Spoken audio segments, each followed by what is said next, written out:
What's up, I'm Alex. I'm James. We're the Ragamuffins and we love live music, so we want to know what makes the perfect gig. Every episode we're going to invite on a guest, they're going to tell us their dream 4-band gig from opener to headliner, and we'll have a little chat along the way. And today, we didn't just have one guest, we didn't have two guests, we had three guests. Three wonderful members from Seething Akira gave us their time. They're an electronic newcore band from Portsmouth. We talked to them about Bloodstock, we talked to them about Nozomi, their third album last year, and all kinds of other bits and pieces. Check it out. Thank you very much, boys, for coming on today. Very excited to see how all your perfect gigs will go. This is the first time we've had multiple people on as well. So we'll go a little bit versus, see who's kind of got the best gig going up here. But first of all, just kind of to go to each of you, what was the first gig you ever went to? I'm sure it was either Slipknot or him. Confident it was Slipknot. Whenabouts would that have been? Oh, I was like 12, so like 2002-ish. Jesus. Please tell me you weren't at the Disaster Pieces show. I don't think I was, no. It was so long ago, man. But yeah, it remember just being absolute chaos. I can imagine, especially as a first show for that. That's very intense. I remember seeing that first album cover in like a Woolworths or something, and I was like, I need that. And I just fell in love with music. Oh, that's incredible. How about you other guys? I think mine was Soil down at the Concord 2 in Brighton. I think that cost me a total of £9.50. That was a good gig. What drew you to that gig in particular? I think that's when I just started to touch on the metal scene, and you know, Halo was doing the rounds on Kerrang and Scuzz, so you couldn't get away from it. And yeah, just quality bands, quality night. I don't even think I was old enough to drink. Get a cheeky one in though? I think I was glued to the barrier, so probably not. Richard? Pitch Shifter being supported by Janice Stark. Wow. And that was in support of their www.pitchshift.com album back in, oh god, I don't even want to think about how long ago that was. And that was in Brighton, and it was the first time I'd ever been to Brighton ever. And we had to get the last train home, so we only got to watch, I think, maybe 2 songs of Pitch Shifter. Oh, that's brutal. They were utterly amazing. Awesome. So we'll throw you guys in the deep end. You've had a quick minute to think about it, but for each of you, who would be the opening band for your perfect gig? Okay, so I think for me it'd be Arcane Roots. Okay, awesome. They're not around anymore, and they're just for a 3-piece, just the sheer volume they make was just incredible. I've never seen such excellent musicianship on the stage. Just everyone was just a master of their craft. Amazing songwriting, just amazing. Is it the musicianship and the songwriting that initially drew you into them, or was it just kind of coming across it, a friend giving you it and just kind of turning you onto them? Or someone had played me their cover of Smells Like Teen Spirit, and it just blew my mind. And then I saw them live, and that was it. It just cemented my love for the band. Just, they're incredible. It's still up there as one of the best live performances you've seen? Yeah, and definitely one of the loudest. What about you guys? I can't believe you've done this. So I was going to say, Arcane Roots. I can't believe you've done this. Stolen it away from you. Yeah. Similar sort of thing. Love the 3-piece. So out of spite, I'm going to pick another 3-piece. Preston Miko. Yeah, Preston Miko. Yeah. Have you had the chance to see them live as well? Yes. So I saw them. They supported Arcane Roots when I watched both of them. Essentially, blew me away. Absolutely love them. Yeah, they're an absolutely phenomenal band. We saw them at 2000 Trees last year, and it was just they packed out immense, the tent, and it was very, very, very strong. Just so a great set. Live. Just so they are. Any specifics for their set in particular at all? I'll leave it up to them. You know, artistic freedom. I want to see what they're going to deliver. You're going to sit back and just enjoy. Yes, exactly. But yeah, if I could chuck one in there, it's got to be Honesty. Nice. Simon? I'll go with Crossfaith. Ooh, okay. Very nice. Have you seen them live before? Yeah, so it's like a nostalgic reason for that. So I first got introduced to them at Download. I've forgotten what year it was, but they opened the main stage and they blew me away, and they raised the bar for every other band after them. So putting them as an opener, you know, start things off how you want to go on, and then watch the other bands crumble with the energy, just going like, how the hell do we kind of follow that? You know? They are amazingly attention grabbing, I found, because I think we saw them at Slam Dunk back in 2017, I think it was. and just kind of walking past, you just heard the sound and immediately you're kind of drawn to it straight away. Yeah, very, very strong start to it. Okay, some interesting starts here, which is very, very good. But to turn on to you guys, for people who haven't really heard much of Seething Akira, you've got such an eclectic mix of sounds that you have involved in it. And I just kind of want to know, what are your major influences in creating such a unique sound for the music that you have? I think a big part of it just comes that we all come from just different musical backgrounds, and we all just managed to just six of us just gel really well. I think the writing process is usually very easy, very flowing, but I think the fact that we have got all different inspirations across all different members is like a real starting point for that. And yeah, just wanted to do something different to begin with, and we've definitely kind of, it took a while. I mean, we've been around for a very long time, but it took a while to find what our sound really was. But once we kind of understood it, we then just worked and worked and worked. Awesome. I mean, you mentioned there, I wanted to dig in more a bit about the sort of creative process. Like you said, with 6 of you all involved, what's that like? And are you guys sort of in the room jamming together, sort of really working through ideas? Is it difficult to get everyone's tastes and influences involved all the time? More kind of like starting with a synth idea for Charlie, or a guitar riff idea from like John and myself, and then people just kind of add to it. So it's very much, well, majoritively separate to begin with, and just throwing things online to each other and then just changing things, adding things. Spud as well threw us a couple of ideas on guitar as well, the last album. But and then it just kind of goes from there. So everyone adds their bits. John will program some ridiculous drums for Stu to play, and Stu will then change them. Stu will just say no. I'm not doing it's that. always the way, isn't it? When a non-drummer writes for the drummer, you always hear them complaining that they've written something. Oh, it's every track. It's we're probably like 30 tracks in of that now. Like poor old Stu, putting him through hell every time. Just won't allow the blast beats, and that's a shame. Let's talk about the latest album, because it came out in November. You guys have had over half of a year to play those songs live, and I'm curious to hear sort of how your relationship with that album has changed since you've been able to play those songs live. What it's been like. It's nice now because we've kind of got into the groove of playing them live. We have this now the songs have gone down in sort of the muscle memory part of us. We can just enjoy them. We can explore the emotions of the song and just project that live without actually having to worry about, is it the second fret or is it no, I can't we don't have to do that anymore.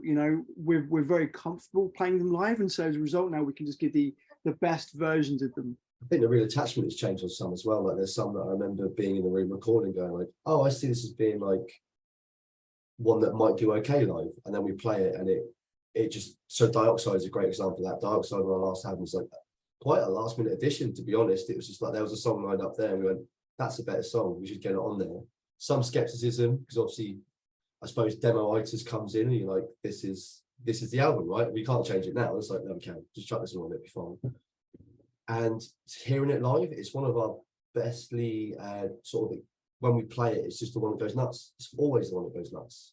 Sometimes I guess it's the surprises that really get you and transfer live, I guess. Yeah, exactly that. And I think it's, you kind of, 6 of us in a bubble, right? So we kind of know what we know in our bubble. We kind of agree on that. But then when you expose it to more than just your bubble, it's like, well, people have actually had different opinions. Who knew? Like, yeah, mad. Do you each have a favorite song to play live? Ooh. There's one that we've done literally once, and I really enjoyed it. It's a new one. I'm going to leave it at that. It's a new one. Okay, interesting. I'd go with Never Permanent, like the first track on the album on Nozomi.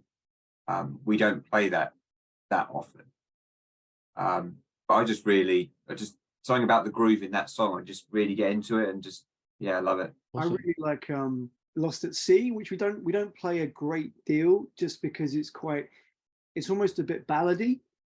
It's not really a ballad, but it's definitely a song that comes in from a very, very different angle. And we've spoken to people at shows about how they feel about that song, and it cuts deep, and it's it's really nice to see the fact you can get people jumping around and losing their minds, but also you can, you can sort of touch them at an emotional level as well. And that feeling of connection is just it's just the best feeling there is. I think that's a very special thing, in particular in music. Once you can have that connection to a certain song, it just elevates it to a whole other level for you. Absolutely. Take a pause on that for a minute, and we're going to come back to your perfect gigs. So you've all had your openers. Who is following that? Who is number 2 on your perfect gig? I think I've made my lineup already, so I think I'm just going to okay. stick to it. I want Bring the Horizon next. Interesting. Wow. Second place. Yeah. Okay. Go for it. Any reasons? Yeah, I think their transition of what they've done. So I saw them tour Suicide Season, so I was well into like the old Bring Me, and then I was Sempiternal is like, I think that's one of the top 10 metal albums of all time. It's just what they did with that is just absolute chef's kiss. Even going more poppy, but even now and again, like Amen, their new one is an absolute belter, and I just bare respect for them. They've got that punk mentality of just we're going to do what we want and either listen to it or just slag us off online. So it's just like I'm down with that. Kit, have you seen them live before? Have you had the chance? Yeah, so actually seen them a few times over the years. So saw them tour Suicide Season, and then saw them around Sempiternal time as well. Unfortunately missed them at Download this year because it looked incredible.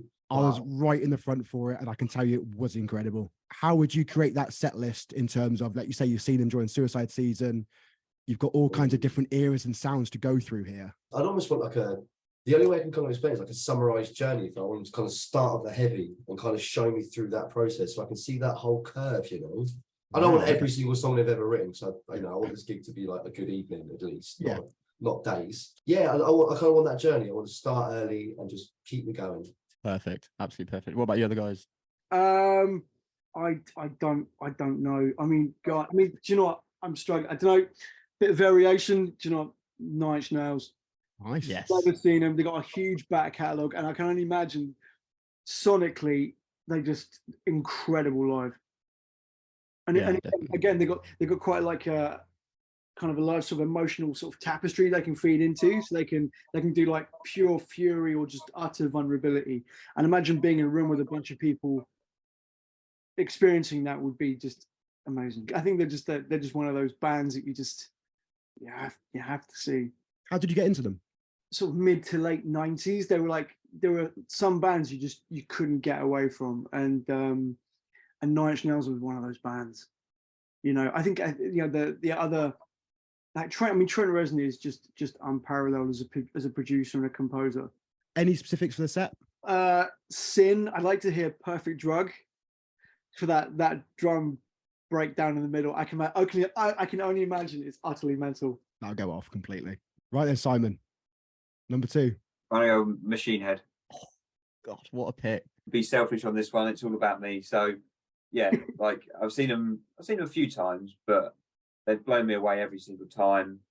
The energy, the songs, like every show you see them do is basically a greatest hits, isn't it? They play all the bangers. You're not tired of listening to them. Their sound's incredible. Like, why would you not have them on your show? Yeah, I couldn't agree more. What was the first time seeing them like? I think that was at Earl's Court. No, somewhere supporting Metallica. And it was good, but my head was in the clouds because I was about to see Metallica. So understandable there. Very, very strong second round there from all of you. Let's talk about Bloodstock for a minute. You guys are opening the main stage on the Saturday. Just talk to us about what it's like to have that opportunity, especially with your history playing like metal to the masses in previous years. What that means to you guys. I still think it's mad. I think it's probably the best way to put it. Like even going into metal to the masses, we had questions because of the type of music that we did.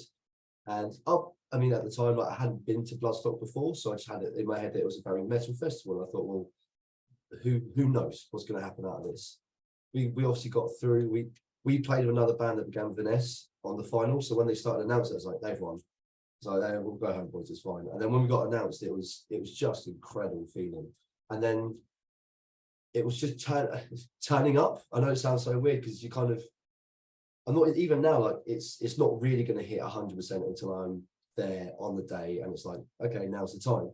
But it's just the year before for the Sophie stage, that was so far one of my favorite gigs we've ever played, full stop. And then to know that we're able to do that on the bigger stage at a festival that I've grown to love so much.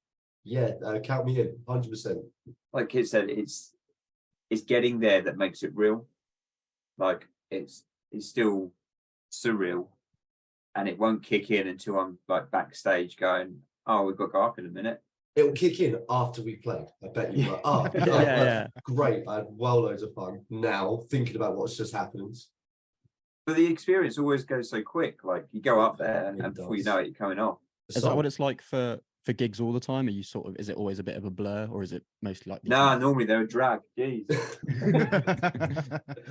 You know, we're at the stage where we're doing longer sets. Quite a lot of headline shows as well. It's nice to do a longer set, and it does go quickly, but it's not like the silly half-hour, 20-minute sets that you used to do, or you do on the odd occasion where it's a busy bill, and they go very quickly. Yeah. I mean, when we played, due to technical issues, we played a festival. We only got on for like 21 minutes because of the bands ahead of us like ran over and over, and that was just like we've just done a song and we've just left. It just felt like it was over and done with so mad. quickly. So quickly. What about you, Richard? The thought of Bloodstock. I'm actually that was probably quite a good response. Just that's accurate. Just stumbling over my words. Just I don't know. Like it's just like like the lads have said. It's just it won't sink in until afterwards. It's just such a it's cheesy, but it really is an honor to be part of a festival like Bloodstock and to be thrown the ball and to be trusted to catch it. We're very, very grateful to the people at Bloodstock for giving us those opportunities. Yeah, it's a great festival to return to. Yeah, can't wait. Awesome. To kind of throw it back a little bit older, to kind of get an idea with some of your influences as well. What were the first albums you bought? That Slipknot album, the first Slipknot album, that was the one. I remember seeing it in Woolworths.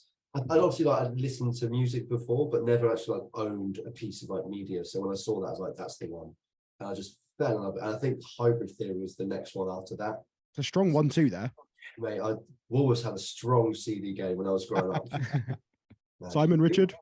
36 Crazy Fist's first album. First album.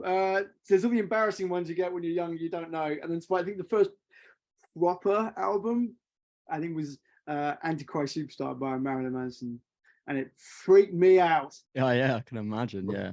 I'm intrigued by those embarrassing ones though. I feel like you may be hiding something here. Oh, absolutely. Oh, yeah, absolutely. Yeah, Come on, what was the first true album you bought? What was the first album? Is like Comfortably Numb by Pink Floyd. No, like it's an amazing classic one first. You always stumble the first few. I think it was probably Republica.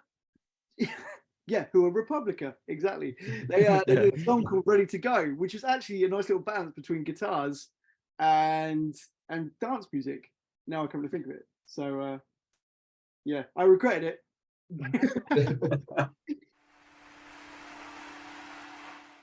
We're going to come back to your perfect gigs. Number 3, this is a sub-headliner, quite an important slot sometimes. Who's taking the stage right now? Prodigy. Talk to me more about Prodigy. What's happening on the stage at your perfect gig? I don't want to be too maudlin, but it'd be lovely if Keith was still with us. Mm-hmm. Yeah, I think in some ways Prodigy was my first exposure to kind of punk. Yeah, certainly the aesthetic.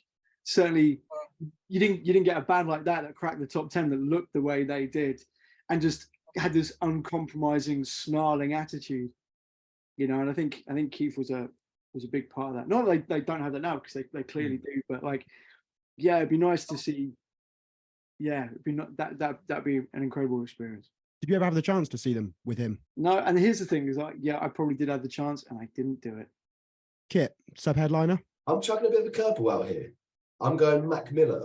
I like it. I'm not going to sugarcoat anything. I obviously knew the name, but scoped him well past he'd already gone, unfortunately. So never had a chance to sort of appreciate new releases or anything. So I kind of had just the back catalogue of basically everything he's done. Just the way he expresses the words or the emotion he's trying to, there's really not many more that can do it like him. I agree. Yeah. And it was the NPC Tiny Desk that actually got me into it. And Yeah. from there, I was just like, yeah, look at all this music I can enjoy. And yeah, absolutely love it. It's a rarity in that genre, I think, for emotional like performances and like Yeah. very honest delivery. Yeah, and that Tiny Desk performance, absolutely fantastic. That's a brilliant choice. Any specifics for the set? An album you'd like to hear, maybe? Oh, you can get me anything off Kids. You could chuck in some Swimming. Swimming's a banging album. Absolutely love that.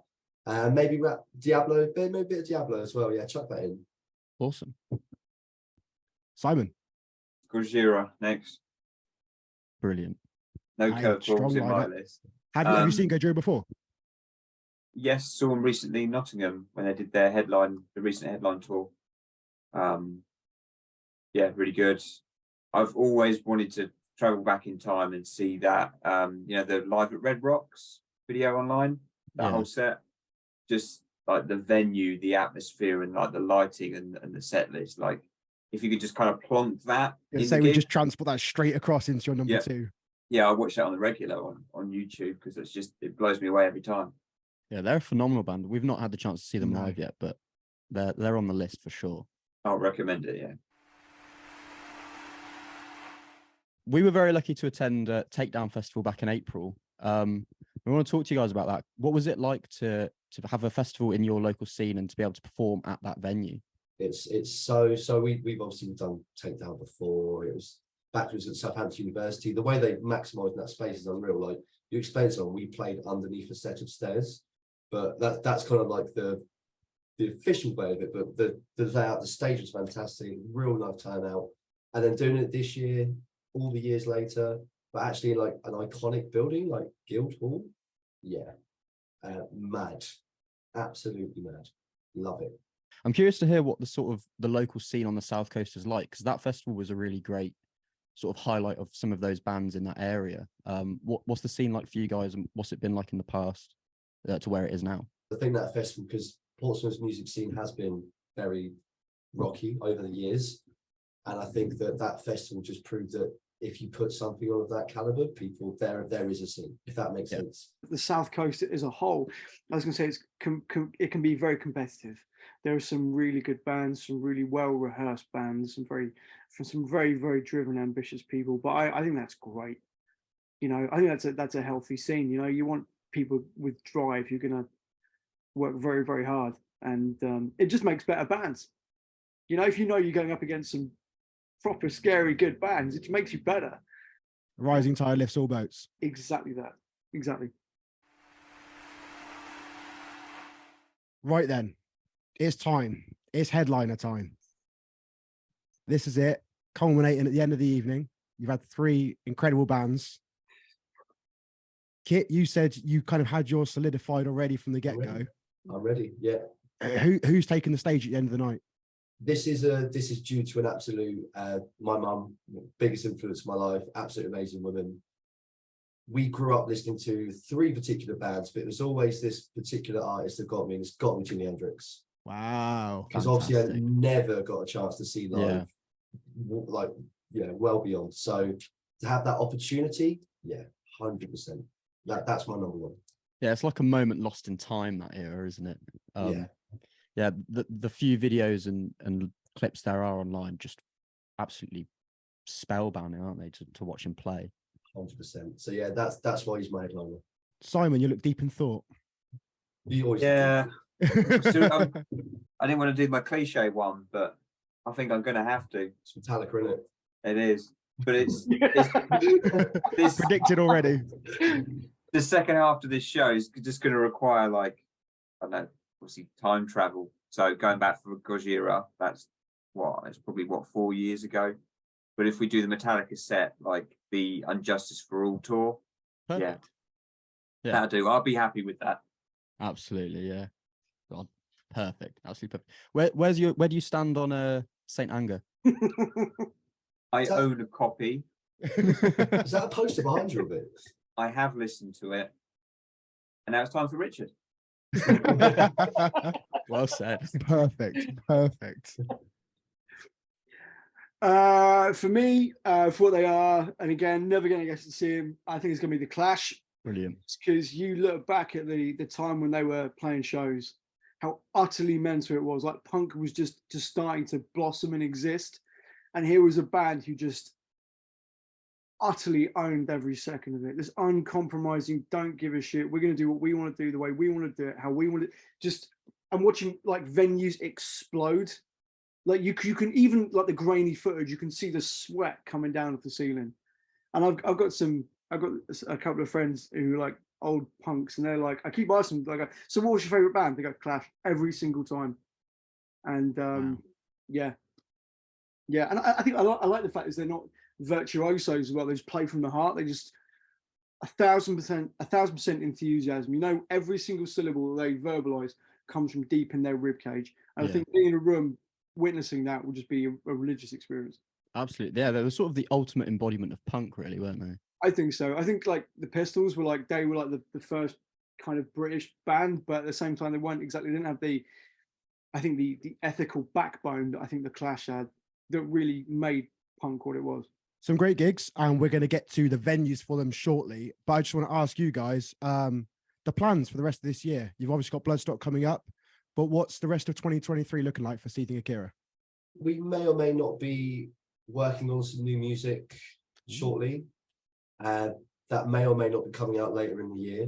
May or may not be happening. So that may be happening. We've also got festivals galore. So I think we're hopefully overseas again shortly. We will be getting out as much as possible. Lots of shows planned. Just looking forward to it. We got Tech Fest. I don't know when this is coming out, but we're at Tech Fest Sunday after party. So we'll be doing that next. And then probably just hanging out with some homies.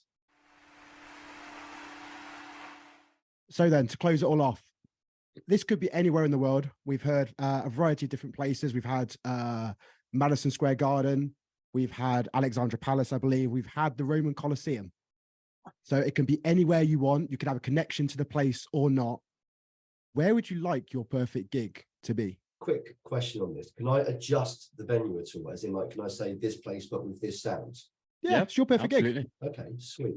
I would like sound from the Joiners in Southampton. So from a small venue, it's in my eyes, one of the best sound systems in the South. It's just so good there. And I want to put that in my local metal bar, the Deco, because it is just going to be absolutely insane seeing this stuff happen in basically a pub. Yeah, that's carnage. That's brilliant. And I want the sound, because I don't want to be going through like some tannoids on the wall. I want it to be like mega. So I want that sound system in that local freezer and just watch the carnage. Love it. Richard, Simon, who's going to go first? The Joiner sound system, as Kit says, again, for me personally, the Racehorse, very similar to Kit, the Racehorse pub back in Northampton. Again, it was like a really big, important part of my life growing up, and some amazing, spectacular people that I met there. So to get those bands in that venue, and maybe just like that beautiful whiff of nostalgia, would be lovely. That would be so happy. That'd be amazing. Liking these small venues, then, aren't we? Yeah, but like imagine like it's because it's the small intimate venues, like all those brilliant experiences with people you have. Put a massive sound system in there. It's just agreed. Amazing. I mean, to be honest, like when the first one that comes to mind was like, well, it's got to be Guildhall. It's got to be Guildhall, Portsmouth. And I just thought, well, there are too many people there. I think I just want this to like just shrunken down. Yeah. And I just think that condensed madness. Yeah, I mean, sign me up. Front stage, barrier. Let's have it. Simon.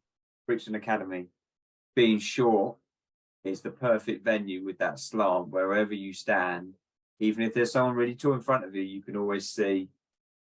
Sounds cool, big stage, and then you've got easy access to the toilets as well. Like, what more do you want? That's showing your age, isn't it? Yeah.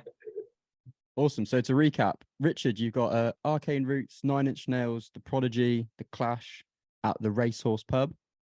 Hit, you got Press Tomiko, Brim of the Horizon, Mac Miller, Jimi Hendrix at Deco Bar, and Simon, Crossfaith, Machine Head, Gojira, and Metallica at Brixton Academy. You boys happy with those? Yeah, I'm happy. Yeah.